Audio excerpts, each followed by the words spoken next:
প্রচণ্ড গরম পড়েছে বাইরে, তো আমি ভাবলাম আজকে তোমাদের সাথে একটা দারুণ ড্রিঙ্ক শেয়ার করা যাক। তো এখানে প্রথমে আমি নিয়েছি লিমকা, যেটা বাবা এনেছিল। আমি বলেছিলাম যে নিয়ে আসবে, একটুখানি কিছু ঠান্ডা জাতীয় কিছু বানাবো। তো এখানে বাবা এনেছিল। তো এখানটাতে ভালো করে ঢাকনাটা খুলে নিয়েছি। এখানে আমি 2 রকম হজমোলা নিয়েছি। এই দুটো একটু বেশি করে নেবে, এই দুটোই কিন্তু দরকার। এরপরে এক্সট্রা তোমরা যা নিতে পারো, কিন্তু এই দুটো মাস্ট নিতেই হবে। এরপরে এই দুটো নিয়ে নিয়েছি। এখানে আমি দুটো হজমোলা নিয়েছি, আর তার মধ্যে এখানে নিয়েছি আমাদের গাছের লেবু পাতা, গন্ধরাজ লেবুর। এরপরে অল্প একটু জলজিরা দিয়ে দিলাম, দিয়ে এবার সেটাকে ভালো করে থেতো করে নেব, মানে ভেঙে নেব। আমার তো আর ওই হামাল দিস্তা ছিল না, ওই জন্য আমি এই বেল্লিটা দিয়ে করেছি, ভেঙেছি। এরপরে দেখো আমার সমস্ত কিছু ভাঙা রেডি। এরপরে অল্প একটু নুন দিয়ে দিলাম, তাহলে একটু টেস্ট একটু ভালো হবে।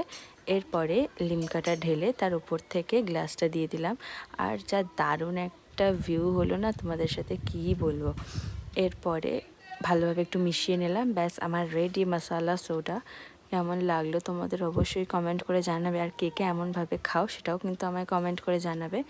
আর আমার মতন কে কে আছো, তাহলে আমিও জানতে পারবো যে কতজন আমার মতন আছো। আর ভিডিওটা ভালো লাগলে লাইক করে আমার চ্যানেলটা সাবস্ক্রাইব করে দেবে। আর এরকম আরও মাঝে মাঝে আমি তোমাদের সাথে এই চ্যানেলে এরকম ভিডিও শেয়ার করব। আমার পাশে থেকো। বাই।